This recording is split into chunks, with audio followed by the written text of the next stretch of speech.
আমার প্রিয় ভাইয়েরা, এই ব্যাপার আল্লাহ রাব্বুল আলামিন কোরআনুল কারীমের সূরা নিসার 58 নম্বর আয়াতে আল্লাহ রাব্বুল আলামিন উল্লেখ করেন। আল্লাহ রাব্বুল আলামিন বলেন, ইন্নাল্লাহা ইয়া'মুরুকুম আন তুওয়াদ্দুল আমানাতি ইলা আহলিহা وَإِذَا حَكَمْتُمْ بَيْنَ النَّاسِ أَن تَحْكُمُوا بِالْعَدْلِ আল্লাহু আকবার। আল্লাহ রাব্বুল আলামিন বললেন, ইন্নাল্লাহ ইয়া'মুরুকুম আন তুওয়াদ্দুল আমানাতি। আল্লাহ বললেন, নিশ্চয় আল্লাহ তোমাদেরকে আদেশ দিচ্ছেন, আল্লাহ তাআলা তোমাদেরকে আদেশ দিচ্ছেন তোমরা আমানত তার হকদারকে পৌঁছে দাও, আমানত পৌঁছে দাও। যে যে আমানতের হকদার তাকে সে আমানত পৌঁছে দাও। নির্দেশটা কার? আল্লাহ নির্দেশ দিচ্ছেন, ওয়াইদা হাকামতুম বাইনান নাসি আন তাহকুমু বিল আদল। আল্লাহ রাব্বুল আলামিন বলছেন, যখন মানুষদের মধ্যে বিচার ফায়সালা করবে, বিচার করবে, তখন ন্যায় বিচার করো। সুবহানাল্লাহ। বিচার করবা, কোন বিচার করবা? আদলের মাধ্যমে ন্যায় বিচার করো। এই কথাগুলো কোরআনুল কারীমের সূরা নিসার 58 নম্বর আয়াত আল্লাহ রাব্বুল আলামিন বললেন। তার মানে বোঝা গেল আমানতের খেয়ানত করা যাবে। সবাই কিন্তু বলেন না, আমানতের খেয়ানত করা যাবে। যার হকদার, যে আমানতের পাওনাদার হক যার রয়েছে, তার মধ্যে সেই পাওনা হক আমানতটা তাকে দিয়ে দিতে হবে। আর হচ্ছে বিচার ফায়সালা হতে হবে, ন্যায় বিচার আদল কায়েম করতে হবে, ন্যায় বিচার করতে হবে। এটি হচ্ছে সমাজের এই আদর্শ সমাজ গঠন করার জন্য 10টি মূলনীতি যা বলবো, তার মধ্যে অন্যতম একটি মূলনীতি হচ্ছে ন্যায় নেতৃত্ব, ন্যায় নীতি। এই গুণাবলী, এই গঠন, এই মূলনীতিটা গঠন করা। সুবহানাল্লাহ। এটা গঠন করা। সমাজের বাস্তব চিত্র কি? আজকের সমাজে নেতৃত্বের মধ্যে দেখা যায়, প্রায়শই দেখা যায় যে স্বার্থপর, ক্ষমতার লোভী, এরকম ক্ষমতার লোভে আকৃষ্ট দায়িত্বে থাকা ব্যক্তিরা কখনো কখনো সত্য বলেন না। দুর্বল ও সাধারণ মানুষ তখন অবহেলিত থাকে। কথা বলেন ঠিক কিনা? ব্যবসার মধ্যে, রাজনীতি, শিক্ষা বা পরিবার, প্রায় সব ক্ষেত্রেই পক্ষপাত, অন্যায়, অবিশ্বাস। কিন্তু ইসলামে নেতৃত্বই ন্যায়ের মাধ্যমে, নেতৃত্বের ন্যায় নীতির মাধ্যমে সমাজকে স্থিতিশীল ও উন্নত করে। বলে আলহামদুলিল্লাহ। কিন্তু আজকে সমাজে হচ্ছে উল্টোটা হচ্ছে। রাসূলুল্লাহ সাল্লাল্লাহু আলাইহি সাল্লাম বলেছেন, মুসনাদে আহমদের 12345 নম্বর হাদিসে আসছে, আল্লাহর নবী বলেন, মান উতিয়া আমরা কওমিন ফাকামা বিমা ইউকিমুহুম আলাইহি ওয়ালা ইয়াযলিমুহুম ফাযালিকা আফদালুহুম। নবীজি বলেছেন, যে ব্যক্তি কোনো সম্প্রদায়ের দায়িত্ব পায়, কোনো জনপদের দায়িত্ব পায়, কোনো অঞ্চলের, কোনো সমাজের একটা এরিয়ার, একটা গোষ্ঠীর দায়িত্ব পেল, নবীজি বললেন, যখন সে সম্প্রদায়ের দায়িত্ব পেল, আল্লাহ রসুল বললেন, ফাকামা বিমা ইউকিমুহুম আলাইহি ওয়ালা ইয়াজলিমুহুম, তাদের ন্যায়ের সাথে পরিচালনা যদি করে, ন্যায় নীতির মাধ্যমে যদি সেই সমাজকে, সেই দায়িত্ব পাওয়া গোষ্ঠীকে যদি সে পরিচালনা করে, নবীজি বলেন, ফাযালিকা আফদালুহুম, তাহলে এই ব্যক্তি হলো সবগুলো মানুষের মধ্যে, তাদের মধ্যে সেরা, উত্তম। সুবহানাল্লাহ। তাইলে ওই গোষ্ঠীকে দায়িত্ব পাওয়ার পরে, ওই জনপদকে দায়িত্ব পাওয়ার পরে ওই সমাজে সে কি করবে? ন্যায় কায়েম করবে। ন্যায়ের মধ্যে যদি অটল থেকে শুধু সেই গোষ্ঠীটাকে, সে সমাজটাকে, সে অঞ্চলটাকে, সেই এরিয়াটাকে, সেই এরিয়ার জনপদকে যদি সে ন্যায় নীতির উপরে যদি পরিচালনা করতে পারে, নবীজি বললেন ফাযালিকা আফদালুহুম, তাহলে এ হচ্ছে তাদের মধ্যে সেরা। সুবহানাল্লাহি ওয়া বিহামদিহি। আমার প্রিয় ভাইয়েরা, খলিফা ওমর ইবনুল খাত্তাব রাদিয়াল্লাহু আনহু বলেছেন, আল আদল আসাসুল মুলকি ওয়া বিহি ইয়াকুমুল হাক্কু ওয়া ইয়াজুলুজ যুলম। তিনি আদলের ব্যাখ্যা করলেন। ন্যায়ের ব্যাখ্যায় হযরত ওমর ফারুক রাদিয়াল্লাহু আনহু বললেন, আদলটা কি? আল আদলু আসাসুল মুলকি, ন্যায় হলো শাসনের ভিত্তি। ন্যায় হলো শাসনের কি ভিত্তি? ন্যায়টা হলো শাসনের ভিত্তি। ওয়া বিহি ইয়াকুমুল হক, এর দ্বারাই সত্য টিকে থাকে। ওয়া ইয়াযুলুজ যুলম, এবং জুলুমটা সমাজ থেকে, অন্যায়টা দূর হয়ে যায়। সুবহানাল্লাহ। ওমর রাদিয়াল্লাহু বলেন, এই আদলটা হচ্ছে, ন্যায়টা হচ্ছে, এটা হচ্ছে শাসনের ফাউন্ডেশন, এটা হচ্ছে শাসনের ভিত্তি। আর এর দ্বারাই কি হয়? সত্য, হক, সত্য যে একটা আছে, এটা কি থাকে? টিকে থাকে। আর বললেন ওয়ায়াদুলুজ যুলম, জুলুমটা, অন্ধকারটা, অন্যায়টা, অত্যাচারটা সমাজ থেকে কি হয়? দূর হয়ে যায়। সমাজ থেকে অন্যায় দূর হয়। অন্যায়গুলো দূর করার, জুলুমগুলো দূর করার এবং সত্য টিকে থাকার ভিত্তি, ফাউন্ডেশন হলো ন্যায়, আদল। সুবহানাল্লাহি ওয়া বিহামদিহি। আমার প্রিয় ভাইয়েরা, ন্যায় পরায়ণ নেতৃত্বের 10টি উপদেশ আপনাদের সামনে থ্রো করব। 10টি উপদেশ, ন্যায় নেতৃত্ব, ন্যায় পরায়ণ নেতৃত্বের 10টা উপদেশ আপনাদের সামনে বলছি সংক্ষেপে। 1 নাম্বার, নেতৃত্বের দায়িত্ব গ্রহণ করলে ন্যায় পরায়ণ হওয়া লাগবে। 1 নাম্বার হচ্ছে নেতৃত্বের দায়িত্ব গ্রহণ করলে কি হতে হবে? ন্যায় পরায়ণ হতে হবে। 2 নাম্বার, সকলের প্রতি সমান দৃষ্টিভঙ্গি রাখতে হবে। আত্মীয় বা ধনীর প্রভাব গ্রহণ করা যাবে না, যে এ তো আমার আত্মীয়, এর দিকে একটু বেশি, এ তো ধনী, এর তো অনেক টাকা আছে, অর্থ আছে, এর দিকে একটু অন্যভাবে নজর, এ গরিব, এর দিকে একটু ভিন্নভাবে নজর, এ আমার আত্মীয়, এ আমার আত্মীয়, এর আমি চিনিও না, এর দিকে ভিন্নভাবে, আর আত্মীয়টার দিকে একটু ভিন্নভাবে, এমনটা করা যাবে? এটা ঠিক করে দেন।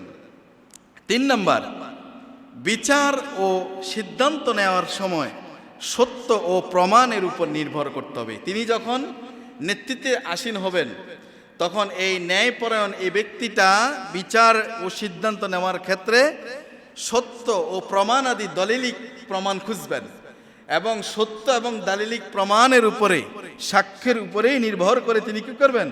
রায় প্রদান করবেন। একটু বাড়িয়ে দেন, রায় প্রদান করবেন। এক্ষেত্রে অল্প অল্প বললে অল্প দিবেন, হ্যাঁ। আর এই ক্ষেত্রে তিনি দেখবেন না, বেশি বাড়িয়েছেন, একটু কমান। এক্ষেত্রে তিনি দেখবেন না যে ইনি আমার আত্মীয়, উনি আমার আত্মীয় নয়, উনি আমার অমুকের অমুক হয়, এগুলো দেখবেন না। তিনি আমার সমাজে, হ্যাঁ, এমন শ্রেণীর লোক, উনি অমন শ্রেণীর লোক না। সকলের জন্য আইন সমান, সকলের জন্য সমভাবে তিনি ইনসাফ কায়েম করবেন। এরপরে 4 নাম্বার হচ্ছে অন্যায় দেখলে প্রতিবাদ করতে ভয় পাওয়া যাবে না। যিনি ন্যায়পরায়ণ হবেন, যিনি ন্যায়পরায়ণের নেতৃত্ব গ্রহণ করতে চান, তার 10টি পরামর্শ উপদেশের ভিতরে একটা উপদেশ হচ্ছে তিনি অন্যায় দেখলে ভয় পেয়ে যাবেন, এমনটা যেন না হয়। অন্যায় দেখলে ভয় পাওয়া যাবে না। নেতৃত্বে অহংকার, স্বার্থপরতা থেকে বিরত থাকতে হবে। কোন রকম স্বার্থ, তিনি নিজের স্বার্থ খুঁজতে হবে না। এবং আপনার অহংকার ভাব যে আমি তো নেতা হয়ে গেছি, নাকি আমি নেতা হয়ে গেছি, আমি তো এখানে বসে গেছি, তাহলে তার ভিতরে যে অহংকার যদি চলে আসে, এই অহংকারও আসা যাবে না, আবার স্বার্থপরতাও দেখা যাবে না। এগুলোর ঊর্ধ্বে থাকতে হবে। এই হলো 5টি। 6 নাম্বার হচ্ছে দলাদলি, পক্ষপাতকে ন্যায় প্রতিষ্ঠার পথে বাধা হতে দেওয়া যাবে না। 7 নাম্বার হচ্ছে দুর্বল, দরিদ্রের অধিকার রক্ষা করতে হবে। সমাজে যারা দুর্বল, দরিদ্র, এদের বিষয়ে খুব কেয়ারফুল থাকতে হবে। 8 নাম্বার হচ্ছে নেতৃত্বের সততা, ধৈর্য ও পরিশ্রমের দরকার।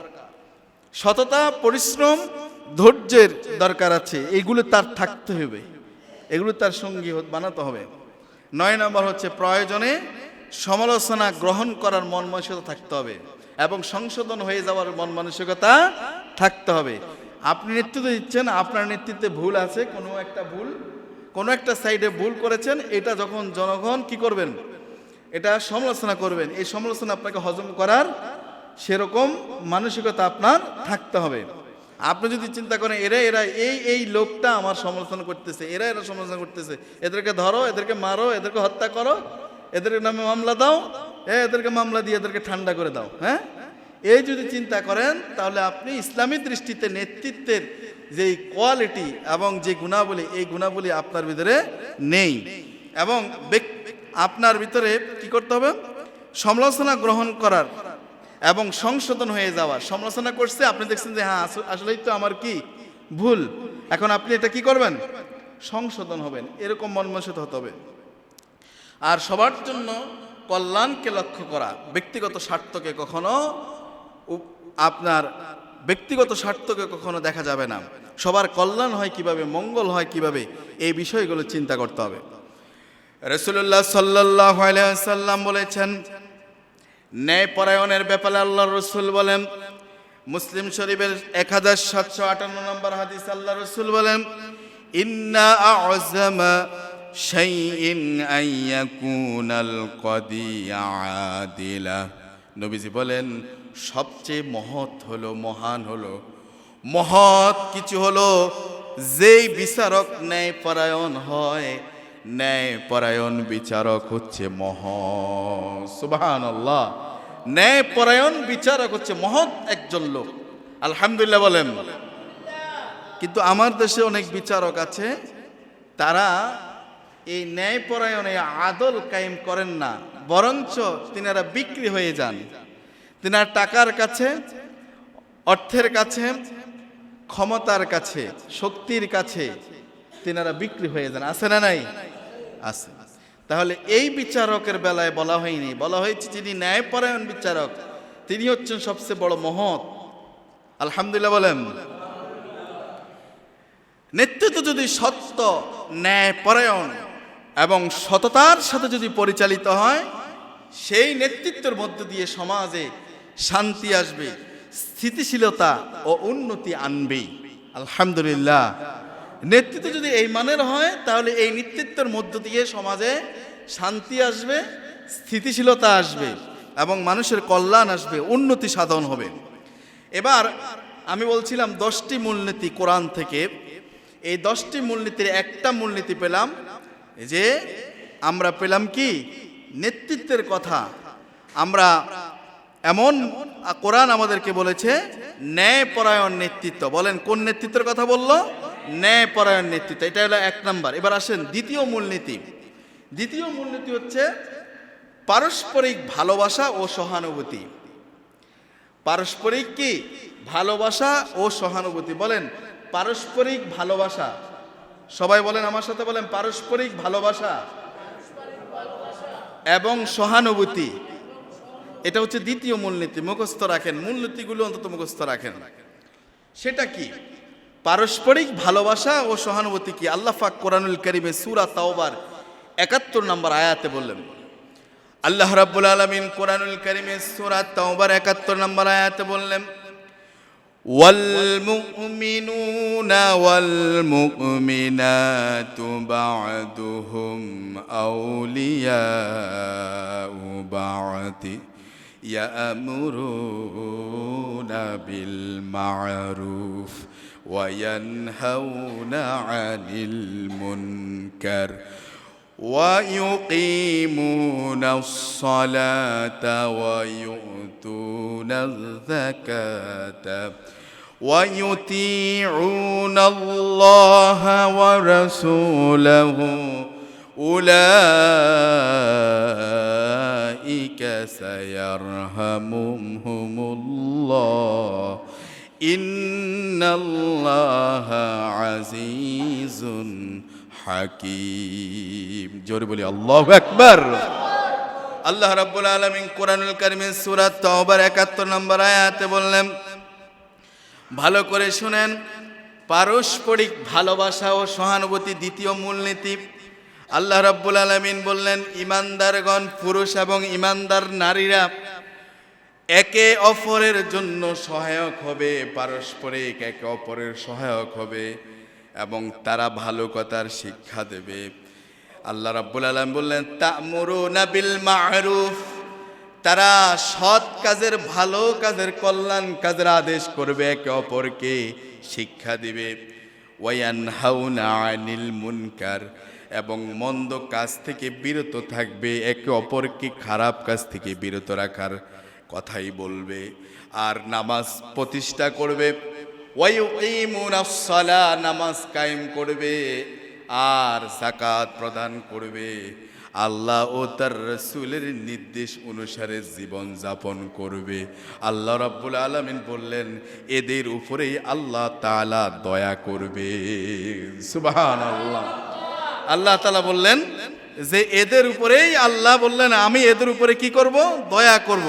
আল্লাহ বললেন যে, আল্লাহ তাআলা বললেন, উলাইকা সায়ারহামুহুমুল্লাহ, আমি এদের উপরে, আমি আল্লাহ এদের উপরে দয়া করব। সুবহানাল্লাহ বিহামদি। আমার প্রিয় ভাইয়েরা, আল্লাহ রাব্বুল আলামিন আয়াতের শেষে বললেন, নিশ্চয়ই আল্লাহ রাব্বুল আলামিন হচ্ছেন পরাক্রমশালী, তিনি হচ্ছেন সুকৌশলী। আল্লাহর মতো এত সুকৌশল কারো জানা নেই। আল্লাহর মতো পরাক্রমশালী শক্তিধর আর কেউ নেই। আল্লাহ রাব্বুল আলামিন হচ্ছেন এমন শক্তিধর, মহাপরাক্রমশালী। আল্লাহ হচ্ছেন সুকৌশলী। আমার প্রিয় ভাইয়েরা, তাহলে সূরা তাওবার ৭১ নম্বর আয়াত থেকে আমরা বুঝতে পারলাম, পারস্পরিক ভালোবাসা হবে মুমিনদের ভিতরে, নরদের ভিতরে, নারীদের ভিতরে পারস্পরিক ভালোবাসা এবং সহানুভূতি থাকবে, থাকার দরকার আছে না নাই? এজন্য দ্বিতীয় মূলনীতি হচ্ছে পারস্পরিক ভালোবাসা ও সহানুভূতি। সমাজের বাস্তব চিত্র কি? আজকের সমাজে দেখেন, সমাজের বাস্তবিক চিত্র, আজকের সমাজে ব্যক্তি স্বার্থ ও অহংকার মানুষের হৃদয়কে, আজকে দেখা যায় যে এই অহংকার কারণে, হৃদয়ের স্বার্থের কারণে এই পারস্পরিক ভালোবাসা, সহানুভূতিটা হৃদয় থেকে আজকে দূরে। কথা বলে ঠিক কিনা? আজকে বাস্তবিক হচ্ছে, দেখা যায় প্রতিদ্বন্দ্বিতা, বিদ্বেষ, পারস্পরিক হিংসা এবং এই ইগো বৃদ্ধির ফলে দেখা যায় মানুষ একে অপরের প্রতি সহানুভূতিহীন হয়ে পড়ছে। সহানুভূতিশীল নয়, সহানুভূতিহীন হয়েছে। আজকে ফলে দেখা গেছে পরিবারের মধ্যে দ্বন্দ্ব, বন্ধু বান্ধবদের মধ্যে দূরত্ব, আজকে সমাজকে একাকিত্ব বিস্তার আজকে এই অবস্থায় নিয়ে পৌঁছে গেছে। কথা বলেন ঠিক কিনা? কারণ পারস্পরিক আজকে সহানুভূতি নাই, সহমর্মিতা নাই। আজকে শ্রদ্ধাবোধ, মুরব্বীদেরকে আজকে যে মান্য করা ছোটরা, সেটা আজকে নাই। আজকে যে মুরব্বীদেরকে ছোটরা যে আজকে শ্রদ্ধাবোধ দেখাবে, সেটা আজকে হারিয়ে যাচ্ছে। আজকে বড়রা যে ছোটদেরকে স্নেহ করবে, স্নেহের পরশ হাত বোলাবে, সেটাও আজকে হাঁটতে বসেছে। কাজেই সমাজে আজকে পারস্পরিক ভালোবাসা, সহানুভূতি, এগুলো সমাজ থেকে দিন দিন আজকে কমে যাচ্ছে। কথা বলেন ঠিক কিনা? রাসূলুল্লাহ সাল্লাল্লাহু আলাইহি সাল্লাম বললেন, বুখারীর হাদিস 1349 নম্বর হাদিসটা সহিহ মুসলিমে আসছে, 4565 নম্বর হাদিস। নবীজি বললেন, লা ইউমিনু আহাদুকুম হাত্তা ইউহিব্বা লিআখি মা ইউহিব্বু লিনাফসিহি।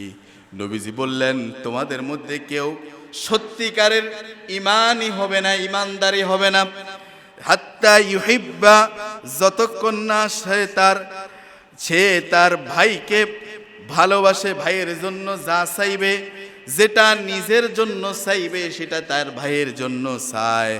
আজকে সমাজে দেখা যায় আমি ভালো খাই, আমার পরিবারকে ভালো রাখি, আমার পরিবারের জন্য ভালো পোশাকের ব্যবস্থা করে, পরিবারের সদস্যদের জন্য ভালো খাবারের ব্যবস্থা করে, কিন্তু আমার ভাতিজা ভাতিজিরা, আমার পরিবারের অন্য সদস্যরা না খেয়ে আছে। আত্মীয়তার ভিতরে আমার ভাগিনা ভাগ্নিরা তারা কি খাবার খায় আর আমি কি খাবার খাওয়াই আমার বাচ্চাদেরকে, তাদের ব্যাপারে আমি আজকে খেয়াল রাখি না। অথচ নবীজি বলেছেন তোমরা সত্যিকারের ঈমানদার ততক্ষণ পর্যন্ত হতে পারবে না যতক্ষণ তুমি যা চাও, যা পাও, যা খাও তা তোমার ভাইয়ের জন্য চাও না, দাও না। তাহলে বোঝা গেল নিজে যা খাবো ভাইকেও তা খাওয়াবো, নিজে যা পড়বো ভাইকেও তা পড়াবো। অর্থাৎ পারস্পরিক ভালোবাসা, সহানুভূতি, সহমর্মিতা এইগুলো আমাদের ভিতরে থাকতে হবে। এগুলো যদি না থাকে তাহলে সত্যিকার ঈমানদার হওয়া যাবে। আমার প্রিয় ভাইয়েরা, ইমাম আল হাসান বসরি রাহিমাহুল্লাহ বলেছেন, মান আহাব্বা আন ইউহিব্বান নাসু ফালিইউহিব্বা লাহুম মা ইউহিব্বু লিনাফসি। তিনি বলেছেন যে ব্যক্তি চায় মানুষ তাকে ভালোবাসুক, এটা যে চায় সে প্রথমে তার জন্য ভালো চাওয়াটাই কামনা করতে হবে, তার জন্য ভালোটাই আল্লাহর কাছে চাইতে হবে। রাসূলুল্লাহ সাল্লাল্লাহু আলাইহি ওয়াসাল্লাম বলেছেন যে লা তাদখুলুল জান্নাতা হাত্তা তুমিনু, যে তোমরা ততক্ষণ পর্যন্ত জান্নাতে প্রবেশ করতে পারবে না, ওয়ালা তুমিনু হাত্তা তাহাব্বু, যতক্ষণ না পরস্পর ভালো না বাসো ততক্ষণ পর্যন্ত তোমরা ঈমানদার হতে পারবে না।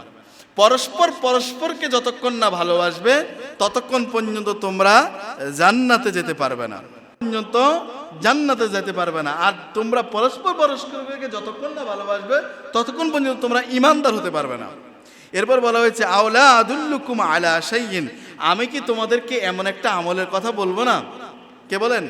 রাসূল বলেন যে আমি কি তোমাদেরকে এমন একটা আমলের কথা বলবো না, ইদা ফাআলতুমুহু তাহাব্বাতুম, যেটা তোমাদের ভালোবাসাকে বৃদ্ধি করবে, যেটার দ্বারা তোমাদের ভালোবাসা, এই ভালোবাসাটা যে আমলটা যদি যা করলে তোমাদের মধ্যে ভালোবাসাটা স্থাপন হবে। তখন নবী সাল্লাল্লাহু আলাইহি ওয়াসাল্লাম বলেন সেটা হচ্ছে কি? সেটা হচ্ছে তোমরা উভয়ের মধ্যে সালামটা প্রচার করবে, সালাম দিবে। কি দিবে? কথা বলে আপনারা দেন, সালাম দেন। মুসলমানদের প্রথমে কি সালাম না কালাম? প্রথমে কালাম, আগে কালাম না আগে সালাম? হ্যাঁ, আগে কি দেখা হলেই কি, কিন্তু সালাম দিতেই অনেকে কৃপণতা বোধ করে, বখিল আছে না নাই? আছে। অনেকে একটু দেমাগ দেখা, একটু কেমন কেমন আচরণ। অনেক হুজুরদের ভিতরে দেখবেন এদের প্রথমে সালাম দিতে চাই না, চিন্তা করে যে আমি সালাম দেবো, আমি তো হলাম এরকম, আমাকে তো সালাম দেবে নাকি। কিন্তু আগে কি বলেন, সালাম দিলে কি অহংকারী হয় না? অহংকার কমিয়ে আল্লাহ তাআলা তাকে নিরহংকার বানায়। সম্মান কমে না, বরং সম্মান আল্লাহ কি করে? কথা বলেন, সম্মান কমে না, সম্মান কি হয়? অনেকে আছে মুসাফা করতে চায় না, আছে না? সালাম দিতে চায় না। ইসলামের এই সৌন্দর্যগুলো তার ভিতরে নাই। হ্যাঁ, অনেকে আবার দেখা যায় কারোর সাথে মুসাফা দেয়, কারোর সাথে দিতে চায় না, মুআনাকা করে, কারোর সাথে করতে চায়, কারোর সাথে করতে চায় না। কেউ একজন হয়তো রিক্সা চালক, দেখা যায় যে হয়তো সাধারণ একজন গায়ের মধ্যে ঘাম লেগে আছে, তিনি তার সাথে মিশতে চান না, তার সাথে হাতটা মিলাতেও চান না। আছে না এরকম? আছে, মিশতে চান না। এগুলো ইসলামের মধ্যে এগুলো দ্বারা অহংকারী বানায় না, বরং নিরহংকারী বানায়। ইসলামের সৌন্দর্যগুলো আমরা তুলে ধরবো, পারা যাবে ইনশাআল্লাহ। তাহলে আল্লাহ রাসূল সাল্লাল্লাহু আলাইহি ওয়াসাল্লাম বললেন পারস্পরিক ভালোবাসাটা বৃদ্ধি পাবে, যেটা করলে সেটা হচ্ছে সালামটা প্রচলন করতে হবে। তাহলে আমরা বেশি বেশি সালাম দেব, পারা যাবে ইনশাআল্লাহ। একতা, ভালোবাসা, সহানুভূতি হচ্ছে ইসলামের সমাজে প্রাণ কেন্দ্র। আলহামদুলিল্লাহ বলেন। পারস্পরিক ঘৃণা, বিভাজন, দম্ভ এগুলো ত্যাগ করে আমাদেরকে ফিরে আসতে হবে সে আলোর সমাজে, যেখানে একজনের কষ্টে অন্যজনের চোখ ভিজে যায়, যেখানে একজনের কষ্টে আরেকজনের হৃদয়ে প্রকম্পিত হয়, একজনের দুঃখ কষ্ট শুনলে আরেকজনের হৃদয় নাড়া দেয়। এখন মুসলমানের দুঃখ কষ্ট শুনলে, এক মুসলিম ভাই আরেক মুসলিম ভাইয়ের অসহায়ত্বের কথা শুনলে এখন আর হৃদয় নাড়া দেয় না, চোখ দিয়ে অশ্রু সিক্ত হয় না।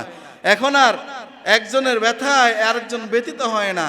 সমস্ত গোটা মুসলিম এক উম্মার একজন সদস্য আহত হলে, রক্তাক্ত হলে, ব্যথিত হলে, একজন আঘাতপ্রাপ্ত হলে ওই আঘাত মুসলমান প্রত্যেক মানুষের শরীরে ওই আঘাতের ব্যথাটা অনুভূত হওয়া দরকার। কিন্তু এখন আর সেই অনুভূতি জাগ্রত হয় না। কথা বলেন ঠিক কিনা?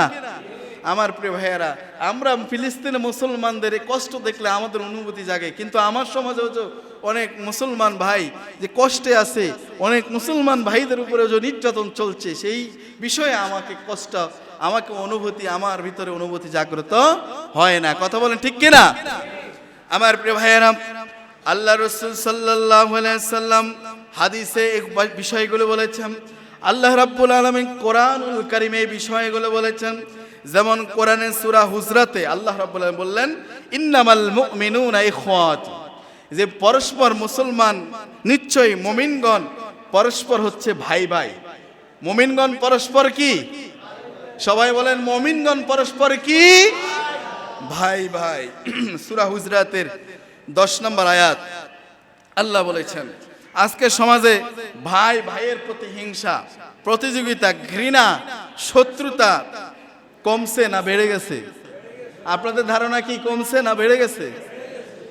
আত্মীয়তার বন্ধনগুলো আজকে নড়বড়ে, আত্মীয়তার সম্পর্কগুলো আজকে দুর্বল। আজকে প্রতিবেশীর হক, এই কথাটা ভুলেই গেছে মানুষ। প্রতিবেশীর কাছ থেকে যে হক আছে এটা ভুলে গেছে। আজকে আল্লাহ তাআলা ভালোবাসা হারিয়ে মানুষ আজ একে অপরের প্রতিপক্ষ হয়ে উঠছে। সহানুভূতিশীল, সহমর্মিতা, পারস্পরিক ভ্রাতৃত্ববোধ, ভালোবাসা এগুলো যখন সরে গেছে, তখন সমাজের মানুষ একজন আরেকজনের প্রতিযোগী, প্রতিদ্বন্দ্বী হয়ে গেছে, প্রতিপক্ষ হয়ে গেছে। এক দলের মানুষ আরেক দলের প্রতিপক্ষ হয়ে যায়, এক আদর্শের মানুষ আরেক আদর্শের মানুষ প্রতিপক্ষ হয়ে গেছে। আজকে খুন খারাপি হচ্ছে, আজকে মারামারি হচ্ছে, হাঙ্গামা হচ্ছে। আজকে আমরা ভ্রাতৃত্বের বন্ধন ভুলে বসছি। আজকে আমরা এই ন্যায় নীতি, ইনসাফ এগুলো আজকে হারতে বসেছে। আজকে সমাজে যে সহানুভূতি করা, সহমর্মিতা এগুলো আজকে হারতে বসেছে। আমরা প্রতিপক্ষ, আমাদের ভাইদেরকে প্রতিপক্ষ মনে করছি। ইসলামী সমাজের সৌন্দর্য নিহিত আছে ভালোবাসা, দয়া আর সহানুভূতিশীলের মধ্য দিয়ে। বলি আলহামদুলিল্লাহ। রাসূলুল্লাহ সাল্লাল্লাহু আলাইহি ওয়াসাল্লাম বলেছেন, লা ইউমিনু আহাদুকুম হাত্তা ইউহিব্বা লিআখি মা ইউহিব্বু লিনাফসিহি। আল্লাহর নবী মুসলিম শরীফে এবং বুখারী শরীফের হাদিসে বললেন, তোমাদের কেউ প্রকৃত মুমিন হতে পারবে না ততক্ষণ পর্যন্ত যতক্ষণ না তার ভাইয়ের জন্য নিজের মতো, নিজের কল্যাণের মতো কল্যাণ কামনা না করবে। অর্থাৎ নিজে যেরকম কল্যাণ কামনা করে, নিজের জন্য ভালোই চায়, খারাপিয়াত চায় না। নিজের জন্য যেরকম ভালো বিষয় চায়, ভালো কিছুই চায়, কল্যাণ চায়, যতক্ষণ না এই ব্যক্তি অপর ভাইয়ের জন্য কল্যাণ না চাইবে, নবীজি বললেন ততক্ষণ পর্যন্ত ওই লোকটা তোমরা ইমানদার, পূর্ণাঙ্গ ইমানদার হতে পারবে না। নাউজুবিল্লাহি মিন যালিক। তাহলে আমাদেরকে পূর্ণাঙ্গ ইমানদার হতে হলে নিজের জন্য যেটা ভালো মনে করি, আমার অপর মুসলিম ভাইয়ের জন্য সেটা ভালো মনে করে কল্যাণ কামনা করতে হবে। কথা বলে ঠিক কিনা? কিন্তু আমি ভালোটা চাই, আরেকজনটা খারাপটা দিয়ে ভেগে যাই। আছে না নাই? কথা বলে সমাজে এরকম লোক আছে না নাই? ইমাম হাসান বসরি রাহিমাহুল্লাহ বলেছেন, ইখওয়াতুন ফিল্লাহি আগলা মিনাজ যাহাবি ওয়াল ফিদ্দা। ইমাম হাসান আল বসরি রাহিমাহুল্লাহ বলেছেন, আল্লাহর পথে বন্ধুত্ব যদি করে, এই আল্লাহর পথে যে ব্যক্তি বন্ধুত্ব স্থাপন করলো, আল্লাহর পথে বন্ধুত্ব স্থাপন হলো স্বর্ণ রূপের চেয়েও মূল্যবান। সুবহানাল্লাহ। স্বর্ণের দাম এখন কম না বেশি? দিন দিন কি বাড়তেছে না কমতেছে? আপনারা খবর রাখেন না, দিন দিন বাড়তেছে না কমতেছে? এই স্বর্ণ রূপের চেয়েও ভালো যে আল্লাহর পথে বন্ধুত্ব স্থাপন করলো, এর চেয়েও মূল্যবান সেই বন্ধুত্ব। সুবহানাল্লাহ। এজন্য আমরা বন্ধুত্ব স্থাপন করব কার জন্য? কার জন্য বন্ধুত্ব স্থাপন করব? কারোর সাথে শত্রুতা পোষণ করব, সেটাও কার জন্য? কাউকে কোনো কিছু দিব, সেটাও কার জন্য? কাউকে কোনো কিছু দেওয়া থেকে বিরত থাকবো, সেটাও কার জন্য? আল্লাহর জন্য। পারস্পরিক এই ভালোবাসা, সহানুভূতির 10টি উপদেশ আপনাদের সামনে থ্রো করছি। 1 নাম্বার, অন্যের সুখে আনন্দিত হওয়া লাগবে। অন্যের সুখে কি হওয়া লাগবে? আনন্দ পাওয়া লাগবে। অন্যের সুখ দেখলে আমরা এখন অন্যের সুখ দেখলে কষ্ট পাই, বরং অন্যের সুখ দেখলে আমি যদি আনন্দ পাই তাহলে বুঝতে হবে আমি ঠিক আছি। ঠিক আছে কিনা? অন্যের সুখ দেখলে আমার ভিতরে আনন্দ কাজ করবে। 2 নাম্বার, দুঃখী ও কষ্টপ্রাপ্তদের প্রতি সহানুভূতি দেখাতে হবে। দুঃখে কষ্টে যারা আছে তাদের প্রতি কি করতে হবে? সহানুভূতি দেখাতে হবে। 3 নাম্বার, বন্ধু আত্মীয়কে সহায়তা করতে হবে যতটা সম্ভব, যতটা পারা যায় আপনার অবস্থান থেকে সহযোগিতা করবেন। 4 নাম্বার, অহংকার, জেল খারাপ অভ্যাসগুলো ত্যাগ করতে হবে। 5 নাম্বার হচ্ছে হৃদয়কে খোলা রাখতে হবে, কাউকে অবজ্ঞা করা যাবে। তারপরে 6 নাম্বার হচ্ছে ভালোবাসা, সদয় আচরণের উদাহরণ স্থাপন করতে হবে। 7 নাম্বার হচ্ছে মিথ্যা গীবত থেকে বিরত থাকতে হবে। সমাজে মিথ্যা গীবত আছে না নাই? পরনিন্দা পরচর্চা আছে না নাই? গীবত বহতান সগলখুরি আছে না নাই? আছে। 8 নাম্বার হচ্ছে সহানুভূতি প্রকাশের সময় ও সম্পদ ব্যয় করবে। 9 নাম্বার, আল্লাহর স্মরণে ভালোবাসা দয়া বৃদ্ধি পাওয়া যাবে। আর সমাজে 10 নম্বর হচ্ছে সমাজে ভাইত্ব, বন্ধুত্ব, সৌহার্দ্য প্রতিষ্ঠাতা করবে। রাসূলুল্লাহ সাল্লাল্লাহু আলাইহি ওয়াসাল্লাম বলেছেন, আল মুমিনুনা কাল জাসাদ ইযাশতাকা মিনহু উদুন তাদাআ লাহু সাইরুল জাসাদ বিসসাহরি ওয়াল হুম্মা। নবীজি বলেছেন যে মুমিনদের এই দেহটা মিলনটা হচ্ছে দেহের মতো। যদি শরীরের কোনো একটা অঙ্গ ব্যথিত হয় তবে গোটা শরীর জ্বরে, অনিদ্রায়, ব্যথায় কাতর হয়ে যাবে। এটা হচ্ছে মুমিনদের উদাহরণ। এখন দেখা যায় ওই যে বলেছিলাম যে আমাদের সমাজে কোনো মুমিন আক্রান্ত হয়, ব্যথিত হয়, কিন্তু আমার কাছে সেটা ব্যথা অনুভূত হয় না। কথা বলেন ঠিক কিনা? আমার প্রিয় ভাইয়েরা, ভালোবাসা সহানুভূতি সমাজকে শক্তিশালী করে। যেখানে মানুষ একে অপরের জন্য চিন্তা, দয়া, সহায়তা দেখাবে, যেখানে শান্তি, ঐক্য ও সম্প্রীতি তৈরি হবে। এখন কয়টা গেল? 3টা গেল। 10টা মূলনীতির কয়টা বললাম? বলেন 10টা মূলনীতির কয়টা বললাম মাত্রে? আর থেকে গেল কয়টা? 7টা। আমি তো প্রথমে বলেছিলাম আজকে হয়তো আলোচনা শেষ করা সম্ভব হবে না। তাহলে 3টা মূলনীতির কথা বললাম। একটা মূলনীতি হচ্ছে প্রথমে বলেছিলাম যে কি ন্যায় নীতির উপরে প্রথমেই বলেছিলাম আমরা যে আল্লাহ পাক কোরআনের আলোকে যে 10টি মূলনীতি, এই 10টির মূলনীতির একটি হচ্ছে ন্যায়পরায়ণ নেতৃত্ব। বলেন কি? সবাই বলেন ন্যায়পরায়ণ নেতৃত্ব। সবাই বলেন কি? ন্যায়পরায়ণ। দ্বিতীয় বলেছিলাম পারস্পরিক ভালোবাসা ও সহানুভূতি। বলেন পারস্পরিক ভালোবাসা ও সহানুভূতি। তাহলে কয়টা গেল? 2টা গেল। এই 2টা বলেই শেষ। 2টা বললাম নাকি? তাহলে 3টাতে যেতে পারলাম না নাকি? তাহলে কয়টা থেকে গেল? 8টাই থেকে গেল নাকি? 8টাই থেকে গেল। তাহলে আমরা ইনশাআল্লাহ আগামী জুমায় সেগুলো গুরুত্বপূর্ণ আলোচনা আমরা সেই জুমাগুলো শুনবো বলে ইনশাআল্লাহ। প্রিয় ভাইয়েরা, শেষে এসে বলতে চাই যে আপনারা হয়তো সচেতন যারা তারা অবগত আছেন এই যে আমাদের সমাজে ইসকনের যে বিষয়টি এসেছে গত আপনার কিছুদিন আগে, যে আপনার একজন আলেম, একজন মসজিদের ইমাম, তিনি গাজীপুর টঙ্গীর একটি আপনার টিএনটি কলোনির মসজিদের সম্মানিত খতিব, তিনাকে গুম করা হয়েছে। আপনারা শুনেছেন না ঘটনাটা? গুম করা হয়েছে, তিনাকে পাচ্ছিলেন না। অবশেষে তিনাকে পেলেন পঞ্চগড়ের কোনো এক জায়গায়, বর্ডার অঞ্চলে, সেই সীমান্তবর্তী কোনো একটি জায়গায়।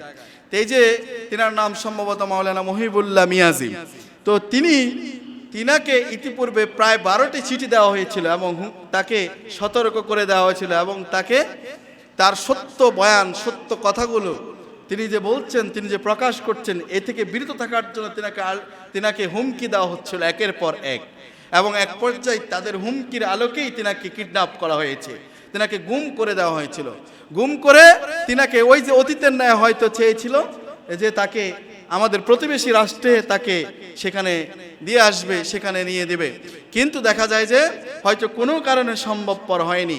সে আলেমকে, সেই মসজিদের ইমামকে পাওয়া গেল এমন এক আপনার অবস্থায় পাওয়া গেল, হাতে পায়ে শিকল লাগিয়ে তাকে সেখানে আপনার এক প্রকারের জামা কাপড় নেই এমন অবস্থায় তাকে ফেলে রাখা হয়েছে। এই যে তাকে মারধর করা হয়েছে, তিনি বলেছিলেন যতবার তিনি সুস্থ বোধ করছিলেন, কথা বলছিলেন, ততবারই তিনাকে কি করা হয়েছিল? আঘাত করা হয়েছিল। এই যে একজন আলেম, একজন মসজিদের ইমাম, তিনি আজকে ভারতের এজেন্ট, এই সমাজে যে কাজ করে, ভারতের হয়ে কাজ করে, এই সন্ত্রাসী সংগঠন, এই রয়ের আপনার কিডন্যাপের শিকার হলেন একজন আলেম এই দেশে। বলেন তো 24-এর এই বিপ্লবের পরে, গণ অভ্যুত্থানের পরে আমার দেশের আলেমের উপরে এরকম নির্যাতন হবে, এটা কি আমরা আশা করেছিলাম? এটা তো আমরা আশা করি নাই। 24-এর এই আন্দোলন, ছাত্র জনতার আন্দোলনের পরে এমন একটা রাষ্ট্র কায়েম হবে যেখানে গুম থাকবে না, অপহরণ থাকবে না, মানুষ হত্যা থাকবে না, এখানে বেইনসাফি কোনো কাজ কারবার হবে না, যেখানে সবাই সবার কথা বলার অধিকার থাকবে। কিন্তু একজন আলেম সত্য কথা বলার কারণে তাকে কিডন্যাপ করা হবে, তাকে অপহরণ করা হবে। 24-এর পরে এমন বাংলাদেশ এই ছাত্র সমাজ, এই দেশের জনগণ দেখতে চায় না। কথা বলে ঠিক কিনা? আমরা হুঁশিয়ার করে দিতে চাই প্রশাসনকে যে একজন আলেম আর যদি কিডন্যাপ হয়, সত্য কথা বলার কারণে যদি অপহরণ করা হয়, তাহলে গোটা আলেম সমাজ তীব্র হয়ে এমন আন্দোলন করবে, অন্তর্বর্তী সরকারের বিরুদ্ধে চলে যাবে। কথা বলে ঠিক কিনা? আমরা প্রশাসনের কাছে জোর দাবি জানাচ্ছি যে আলেম, ইনি আমার দিনী ভাই, একজন সম্মানিত মসজিদের ইমাম, তিনি যেই মসজিদের হন না কেন, তিনি একজন সমাজের প্রতিনিধিত্বকারী সম্মানিত ব্যক্তি। তিনি কথা বলবেন, এই জাতিকে সতর্ক করবেন। এই জাতিকে সতর্ক করার দায়িত্ব হচ্ছে ইমামদের, খতিবদের। তেনার হক কথা বলবেন, কারো পক্ষে যাবে, কারো বিপক্ষে যাবে। আমরা অতীতে দেখেছি এই ভারতের এজেন্ট এদেশের সন্ত্রাসী কার্যকলাপ করেছে, তারা অ্যাডভোকেট ওই আলিফকে হত্যা করেছে। এই ইসকনকে এদেশে নিষিদ্ধ সংগঠন হিসেবে অচিরেই তাদেরকে নিষিদ্ধ করতে হবে। কথা বলে ঠিক কিনা? এটা আমাদের জোর দাবি, অচিরেই এটিকে নিষিদ্ধ করতে হবে সন্ত্রাসী সংগঠন হিসেবে। এর কোনো অস্তিত্ব এদেশে কোনো জায়গায় আমরা দেখতে চাই না। কথা বলে ঠিক কিনা? আমার প্রিয় ভাইয়েরা, ওই আলেমের সুস্থতা কামনা করছি এবং এর সাথে যারা জড়িত, প্রশাসন খুঁজে তাদেরকে উপযুক্ত শাস্তি দেবে এই আশা ব্যক্ত করছি, এই দাবি জানাচ্ছি। আল্লাহ তাআলা আমাদের সকলকে ন্যায় নীতি, নেতৃত্ব এবং ইনসাফের মধ্য দিয়ে, সততা, আমানতদারিতার মধ্য দিয়ে, কোরআনের আলোকের মূলনীতির মধ্য দিয়ে আদর্শ সমাজ গঠন করার তৌফিক দান করুন। আমিন। আমা তৌফিক ইল্লা বিল্লাহ। আসসালামু আলাইকুম ওয়া রাহমাতুল্লাহি ওয়া বারাকাতুহু।